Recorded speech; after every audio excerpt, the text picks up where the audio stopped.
when you're grieving, and I'm not an expert, I'm just sharing my experience, my journey. You feel many things, so many things, so many emotions. And guilt is one of them. And a lot of grievers feel guilty for laughing or having a good time. Maybe it's carrying on traditions.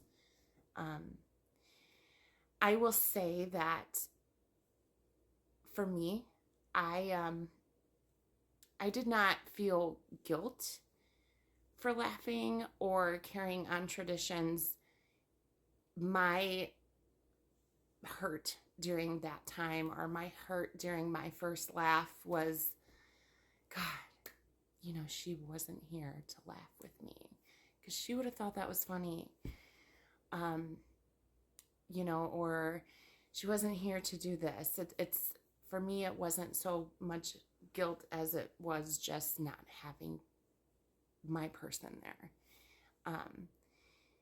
So I remember, just a little story. I remember a couple weeks after her passing, I had gotten my son and her Zach Bryan tickets in Minnesota. So we were going to do a family trip. Like, my husband and I were going to drop them off at the U.S. Bank in Minnesota stadium and then go to the hotel and go back and pick them up when it was done, just so they didn't, and the tickets were so expensive that we only got two. But it was they enjoy that singer. So it was something they were going to do together. And I remember my son saying, "Now you have to go, Mom." And I did.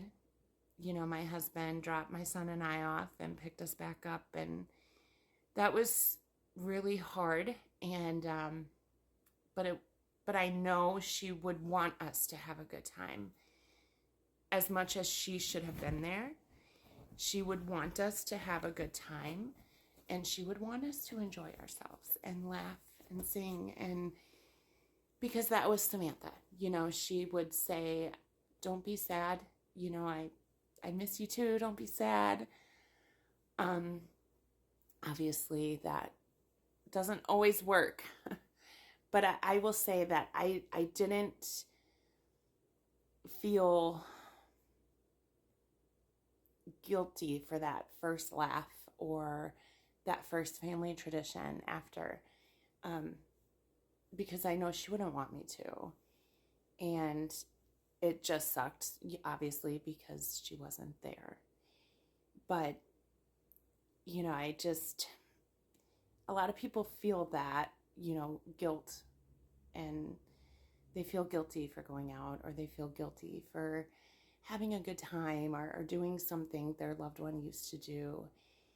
And I assure you that most times that person wouldn't want you to be sad and guilty. And obviously you can't get over the sad part, but the guilty part, like, they're going to want you to do those things. And as much as your laugh probably maybe would have been louder if your person was there, you laughed, and that's okay. It's okay to be okay. And again, it's okay to not be okay. And I think it's hard sometimes to realize that those two things can coincide together. You can be happy and sad at the same time. You can laugh and grieve at the same time. And that's how I would describe it. It is okay to do that together. And, years from now, I could laugh and still you grieve, but yeah, I just wanted to share that.